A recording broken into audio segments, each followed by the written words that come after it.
Posso afastar um pouco aqui, que geralmente o microfone fica aqui na garganta. Inicialmente, eu gostaria de agradecer o convite feito ao Sebrae, pelo Home Farm, que vem do Ajuda Intermediano, e ao meu amigo Antônio Albuquerque aí, que minha palestra na programação estaria para amanhã, mas aí uma questão de voo, de agenda aí, não tive como não perturbar com o nosso amigo Antônio aqui, que cedeu gentilmente e fez essa troca aqui comigo. Tá? Vou falar um pouco aqui sobre nutrição e manejo alimentar de peixes cultivados, mas eu vou tentar fazer uma abordagem um pouco diferente. Tá? Daqui a pouco eu explico direitinho como é que vai ser. Bom, inicialmente a apresentação, tá? Eu sou o Davi Dias, trabalho na área ambiental aí há uns 20 anos, tá? Inicialmente eu fui técnico de saneamento formado pela Escola Técnica Federal de Pernambuco e depois de trabalhar uma época de sistema de tratamento da área de abastecimento, terminamos a Universidade Rural de Pernambuco, o curso de Engenharia de Pesca, tá? Um pouco mais leve, claro, mas depois que a gente saiu da universidade, a gente começou a trabalhar com embarcação, pesca oceânica, tá? Um tubarãozinho tigre. Depois a gente foi para aí, migrei para o Ceará, fiz o contrário. Eu fui para o Ceará trabalhar com tanque-rede, tá? E terminamos aí próximo dos seus 1.000 gaiolas que a gente gerenciava, tá? Depois a gente foi trabalhar na central de reprodução de tilápia, tá? Onde a gente prezou muito, os resultados vieram quando a gente trabalhou principalmente a equipe, tá? Então tinha uma equipe muito boa e aí a gente conseguiu conquistar muita coisa, tá? E aí saindo da parte da tilápia, trabalhar com policultivo, uma fazenda de 80 hectares, onde a gente trabalhava com camarão e exclusivamente monocultivo e policultivo, né? E aí a gente já trabalhou com água salgada, até 15 de salinidade, e até águas olivarinas, um pouco mais salobras, um pouco mais para baixo, tá? E aí só depois é que eu vim entrar na área de nutrição, como eu já tinha passado por alguns campos da cadeia produtiva, tá? E aí quando eu cheguei na parte da nutrição, que agora vai ajudar um pouco, porque tinha muita coisa aqui na produção, se a gente tivesse conhecimento junto com a nutrição, teria ajudado bastante, tá? E aí eu vim trabalhar na Clabir. Estou aí já há 8 anos, uma empresa que trabalha com nutrição animal. Minha parte é supervisão técnica de aquacultura, tá? Mas a Clabir faz mais de 400 tipos de ração, tá? Então, hoje nós temos um objetivo, tá? Nós vamos refletir com uma abordagem diferente, como eu falei para vocês. Eu já dei, eu não vou dizer centenas, mas vou dizer um grande número de palestras com esse tema. E a gente está acostumado a falar, trabalha com tanque, com essa densidade, tu bota a gaiola assim, tu bota a gaiola assado, mas eu já vou partir do pressuposto do que vocês aprenderam ontem nas palestras de ontem e nas palestras de hoje, que a gente já tem conhecimento disso. Então, a abordagem diferente que eu vou fazer é comparar um pouco com a nossa vida, para a gente poder ter as responsabilidades que a gente tem no nosso dia a dia, tá? Eu gosto sempre de dizer, eu não tenho nenhuma informação salvadora. O que precisa fazer, a gente sabe o que precisa fazer. Tá? A gente vai fazer hoje, como eu repito, a gente vai refletir. Tá? Então, o que precisa ser feito, na verdade, nós já sabemos, como eu falei aqui.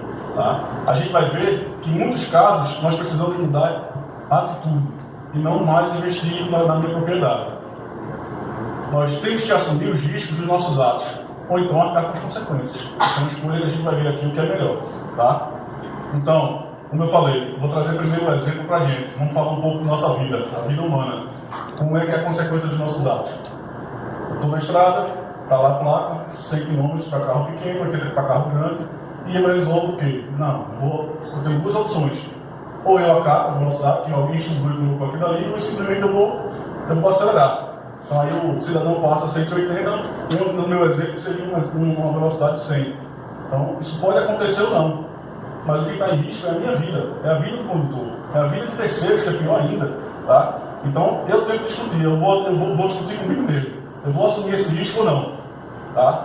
Isso, como eu falei, isso pode acontecer ou não.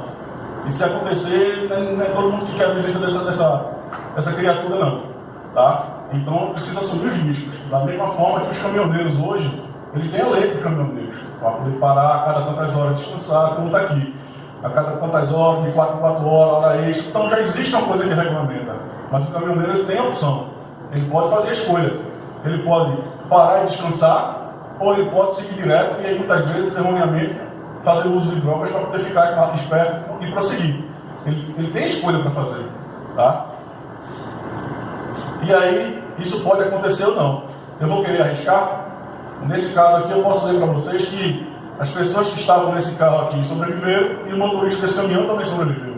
Tá? Mas o motorista do caminhão assumiu o risco quando ele não dormiu e preferiu ficar economizando dinheiro para poder carregar o caminhão, ele dirigir, carregar o caminhão e dirigir. Teve uma hora que a máquina parou e disse: ei, vai com calma aí, não aguento mais não. E aí, por azar, tem um carrinho na frente que ele bateu e capotou. Como eu falei, por sorte, as duas pessoas que estavam nesse carro estão vivas hoje. Porque eu tenho toda certeza que eu era uma delas. Tá? Então, a gente sempre faz pergunta: e aí, vai acontecer comigo? Eu vou fazer essas coisas aí, nada vai acontecer comigo. Ah, eu estou há 10 anos dirigindo, nunca vai acontecer comigo. Tá? E aí o cara chega no médico e o médico diz: ó, tu tem que fazer tu tem que fazer uso de uma alimentação saudável, tu tem que praticar exercício. Bom, a primeira vez eu estou tentando ali, na segunda não estou conseguindo muito ainda não. Mas a gente está procurando fazer. Tá? E aí o cara chega, o que tem para ele? Ele resolve que não conseguir. Tá? É gostoso, tá? Aqui nem tanto, tá? Mas quando eu vou fazer a descoberta de quê? Porque comida gordurosa ela é muito romântica, ela vai direto para o coração, tá? Então eu tenho que assumir o risco, porque isso não vai acontecer comigo, eu vou comer isso aí a minha vida todo dia, eu vou morrer de uma tombada. Então é melhor eu fazer uso disso. Isso é exemplo para cigarro, para álcool, para que for, né? E aí, meu amigo, pode acontecer ou não. Eu vou querer assumir esse risco. Tá? Aí eu chego agora na nossa produção. E na produção? Tá? O que é que eu espero do meu alevinho? A gente já sabe. Vocês estão criando peixe, vocês estão estudando, vocês estão vivendo o dia a dia com a aquacultura, vocês sabem o que é que eu quero do meu alevinho. Ah, eu quero que o alevinho não venha doença, eu quero que ele se desenvolva rápido, eu quero que ele seja bem aceito, dependendo se não for tilápia, eu quero que essa espécie seja bem aceita pelo mercado consumidor. Então eu já sei de cabeça o que eu preciso, o que é que eu quero do meu alevinho. Mas a pergunta inversa acho que tem que fazer também. O que é que o meu alevinho espera de mim? Eu estou dando a condição que ele quer, que ele precisa para atender a minha necessidade? Tá? Muitas vezes não. Tá? Então, quais são as coisas que eu já sei? Eu sei que a qualidade dos alevinhos ela tem uma relação direta com a obtenção de bons resultados. Acabei de falar, é verdade. Tá? Em toda atividade, onde há um berçário, existem pessoas específicas e capacitadas para estarem naquele setor. Não é verdade? A gente chega numa maternidade humana, o berçário ali separado, ar-condicionado, as pessoas que trabalham ali não trabalham em outro setor, eu não posso ir. Se você chegar em reprodução de equino, reprodução de vaca de alto desempenho, todo canto que você chegar, tem um berçário para ser dessa forma. E muitas vezes a gente faz o quê? A gente coloca o alevinho ou o tanque que vai receber esse alevinho no pior local, um local onde ele recebe água de toda a propriedade, o que tiver de bactéria, o que tiver de problema vai atingir ele, ou então bota de frente com a marola mais alta. Tá? Então muitas vezes a gente não está fazendo o que tem que ser feito. E a consequência muitas vezes disso é sobrevivência de 50%, que a gente vai ver aí, e a turma achar que não, 50% deu bom. Bom, eu coloco 100 e 50 tá bom. Tá? Então a gente já tem conhecimento de causa. Isso aqui eu já falei, praticamente toda a palestra do ramo, a gente tem isso, tem isso focado, que o ambiente, a genética e a nutrição é a base, é o que baliza a produção animal. Eu acabei de falar, já estou repetindo de novo. Isso aqui é verdade. Tá? Mas como é que a gente está tratando individualmente e no coletivo disso aqui? Então, pessoas capacitadas para entender o que a natureza está informando, para que eu escolha a genética correta para isso e aplique o manejo adequado. Bom, eu posso ter um animal com um desempenho excelente, mas ele não consegue aceitar que um barco chegue na gaiola. A gente já teve exemplo de linhagem desse tipo aqui na região Nordeste. E aí o que acontecia? Índice de mortalidade extremo. Então não é, para eu ter esse animal, eu preciso ter um manejo diferente e o meu ambiente comportar isso aí. Então a gente precisa entender isso aí também. Antes a gente já tinha tailandesa estrelada, a gente já sabia trabalhar com as duas. Mas hoje a gente já tem Supreme, a gente já tem gift, a gente já tem gift com Supreme, já tem. Então a gente precisa saber o material, a linhagem que a gente tem na mão, tudo é de lado do Nilo, beleza? Mas a gente tem várias linhagens na mão que podem trabalhar. O frango é assim, o suíno é assim. Então o cara sabe, eu quero 3 centímetros de suíno, ele sabe qual espécie, a linhagem que ele vai trabalhar. O frango é a mesma coisa. Eu quero frango caipira assim, quero frango de granja assado, então ele já sabe a linhagem que ele vai trabalhar, e em função da linhagem ele tem um manejo e uma nutrição diferenciada. A gente tem que fazer isso também, tá? Então eu não posso mais perder produtividade com um manejo inadequado, por falta de equipamento, por informações desatualizadas ou doença que possa ser evitada. Pessoal, a gente não está mais no primórdio da piscicultura, na década de 70, na década de 80, que a gente jogava víscera de suíno, de abatedouro, víscera de frango. A gente já passou dessa fase. E, infelizmente, ainda tem local que eu chego, mas eu não estou aqui falando mal não, porque na hora me reuni com o produtor e a gente conversou sobre o assunto, tá? A gente chega no local que o cara acha que está certo jogar víscera de frango para o animal comer. E eu digo, propositadamente, eu cheguei perto do horário do almoço, eu digo, me dá a tarrafa, vou dar um almoço aqui para pegar um peixe para a gente comer. Eu não como esse peixe não. Oi? Produz alimento, não come o alimento que produz, é uma coisa errada. Não acho que não tem não. E aí a gente fez um trabalho com o cara para tentar reverter essa situação e deu certo. Tá? Então, será que a gente sabe mesmo o que tem que fazer? Eu tenho meu viveiro com essa tinta, ou com essa água. Tá? E eu tenho viveiro com essa característica aqui. Todos nós sabemos o que é que o peixe precisa. Ah, tambaqui é peixe bruto, ele aguenta. Tilápia é peixe bruto, aguenta. Aguenta. Mas é melhor a gente estar nessa sala com esses 6 ar-condicionados ligados aqui, que a gente aguenta, tá? E desligar com o e manter a porta fechada. A gente vai aguentar o calor também, mas o que é melhor? Eu vou estar melhor em que situação? O peixe vai estar melhor em que situação? Então, se a situação está da forma como está, o aprendizado é maior. Se a situação está como está, o desenvolvimento do animal é melhor. Não é porque eu tenho um animal rústico que eu vou dar a pior situação para ele sobreviver. Tá? Então, aqui, se eu conseguir tirar alguma coisa, eu vou ter um ciclo que era para ser de 100, 120 dias, eu vou ter um ciclo aí com uns 200 e olha lá se eu tirar alguma coisa. Tá? Porque se eu conseguir vender, o cara não vai voltar para me comprar. Porque é muito provável que o sabor desse produto aqui não seja adequado, que não é aquele que o produtor, que o comprador quer. Tá? Então a gente sabe o que tem que fazer. Vida financeira. Veja como eu já sei o que é certo. Uma caixa de transporte, eu abro a caixa de transporte e vejo um animal dessa característica. Olho esbugalhado, desuniforme, letárgico, cheio de pontinho branco, aí alguns aqui precisando de bronzeado. Eu tenho esse animal aqui que, Davi, o que é isso aí? Bom, isso aqui está com algum problema de bacteriose na ponta, que pode ser coloniose, e algum problema de desnutrição. Tá? Seria necessário uma investigação mais profunda para detectar, mas senão o a gente consegue perceber. E quando eu recebo, insisto em olhar e vejo os animais dessa forma.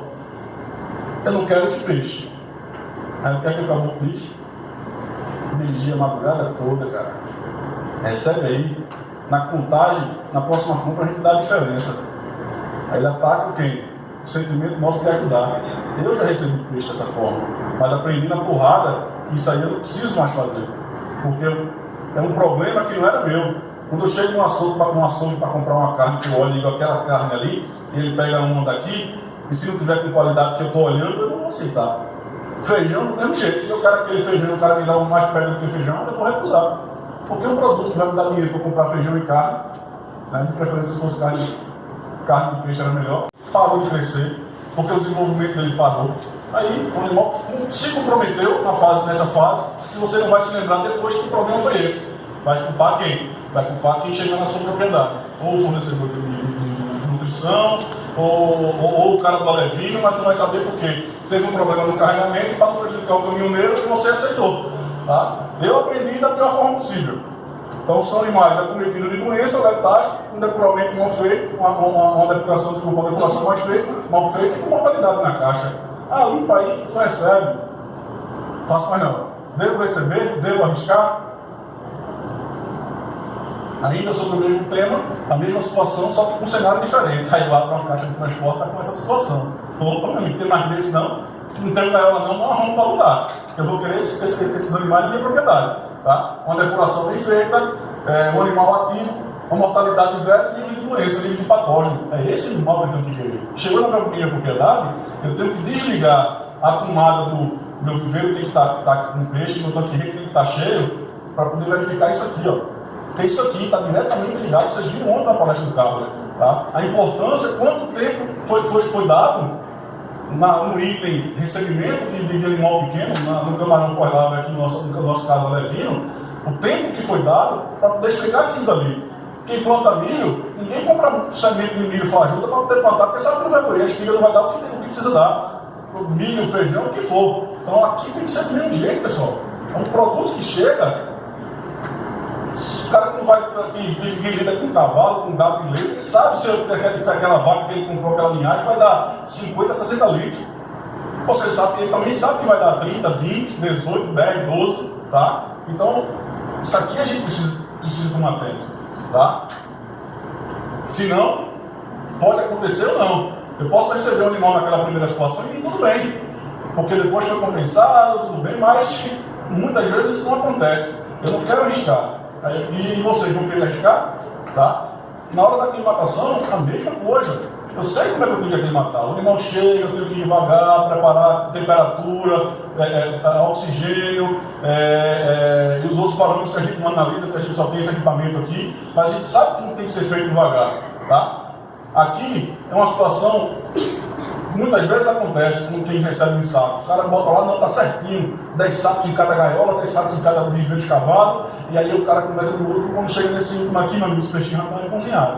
Né? Porque a gente está falando de Pernambuco, de Ceará, de Piauí, de Maranhão, nosso sol aqui não alivia não. Tá? Então, ou você, para fazer uma situação dessa, ou você demanda a equipe para poder não ter esse problema, fazer a coisa como tem que ser, ou então você vai ter problema, porque se você receber um peixe na melhor condição, você está acabando com essa condição que você recebeu. Tá? Então tem uma aclimatação bem feita, anotação, contagem, tudo direitinho aqui, ó, no horário da noite, aqui no horário do dia, para poder trabalhar e não ter problema.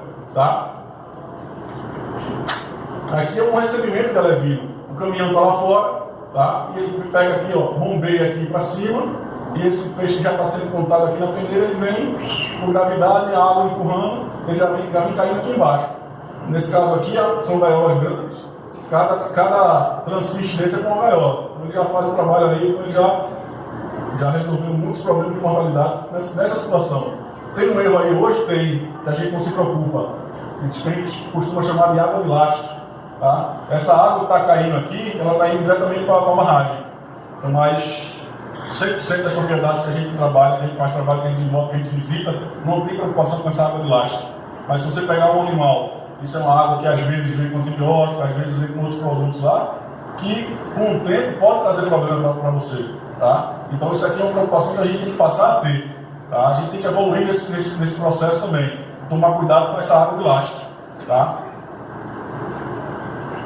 Então, eu tenho conhecimento de que ferimentos devido à captura, desnutrição dos animais, alta densidade na caixa de transporte, fezes na água do transporte assim que eu abro, deficiência de oxigênio nas caixas, aclimatação incorreta, isso eu sei, que são as causas mais prováveis de mortalidade em massa dos alevinos ou juvenis nos primeiros dias após o desenvolvimento. Então, se eu sei e ainda assim eu recebo, eu estou assumindo o risco de que isso aconteça na minha propriedade. Tá? A gente está falando de um produto que vai servir para a produção do animal e a gente está falando de dinheiro, de investimento também do produtor. Tá? Então, e ainda assim eu ignoro. Aqui mais uma vez vem, o cara recebe esse peixe, um bocado de gente aqui para tomar um rolinho de sol. Tá? Mais uma vez eu digo, isso pode acontecer ou não. Tá? E eu vou querer arriscar. A gente já passou dessa. E o cara já disse para mim, Davi, já se pagou. E a quantidade de camarão que não vai morrer, já pagou. Principalmente no preço que está hoje. Quando for o peixe, vai ser a mesma coisa. Tá?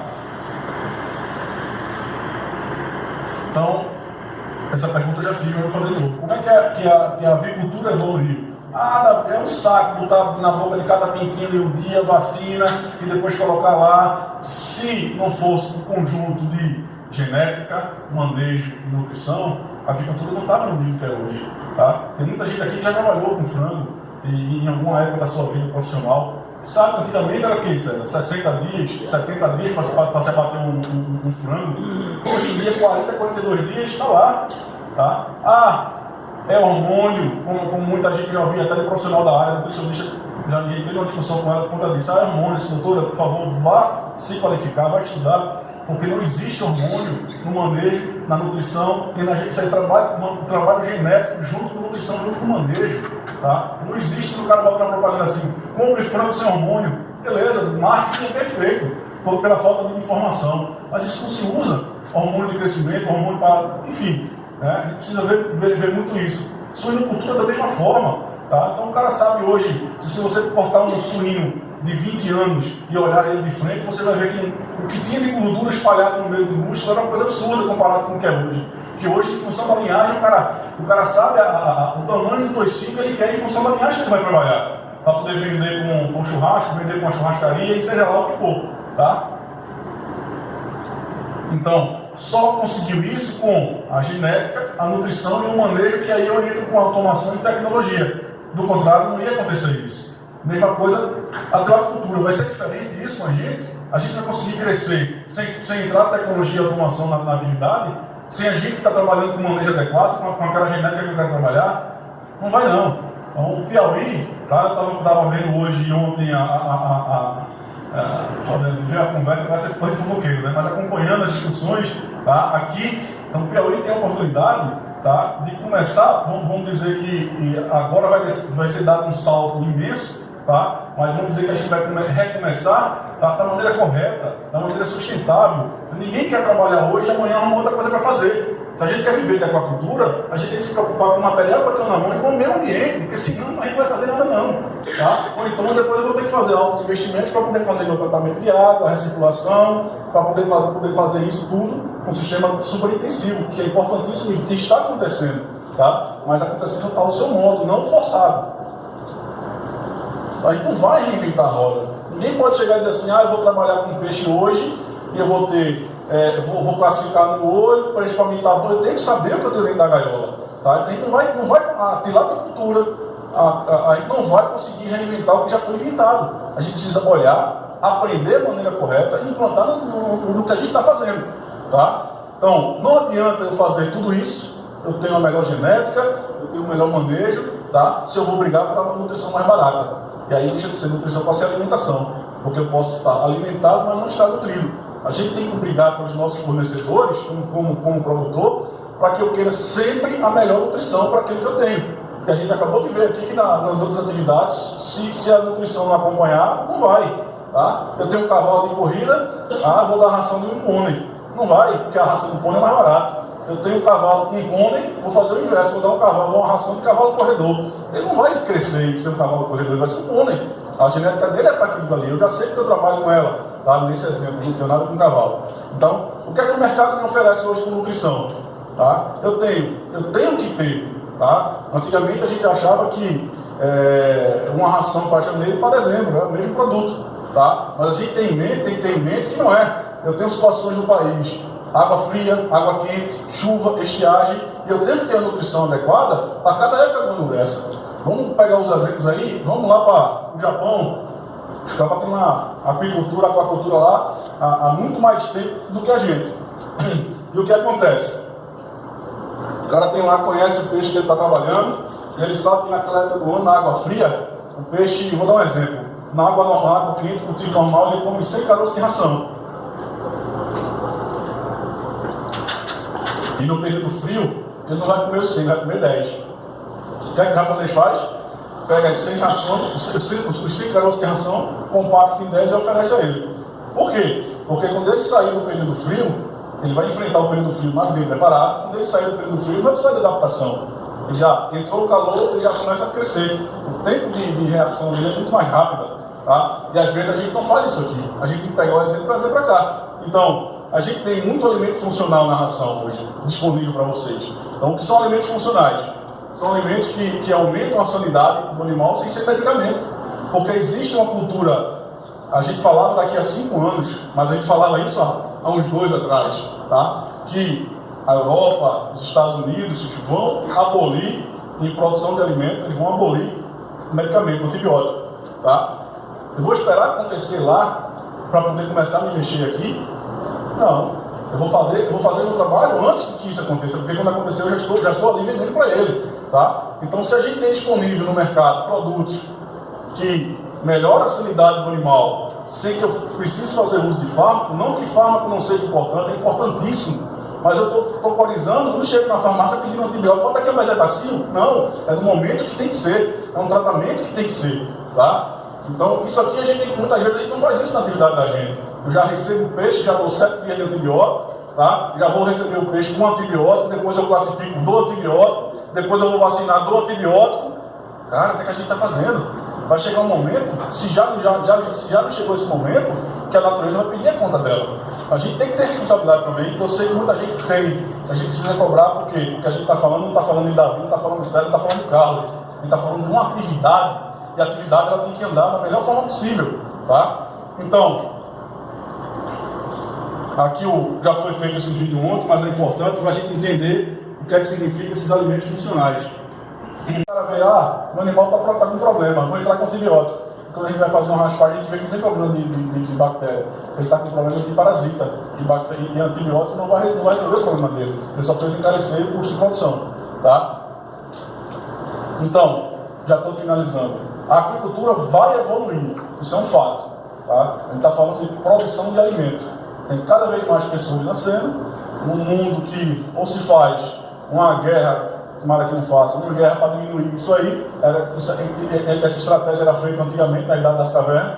Quando faltava alimento, vamos brigar para diminuir isso aqui, para poder ter mais alimento para a minha tribo, tá? ou para a minha facção. Tá? Então, isso aqui é um fato. A agricultura vai evoluir.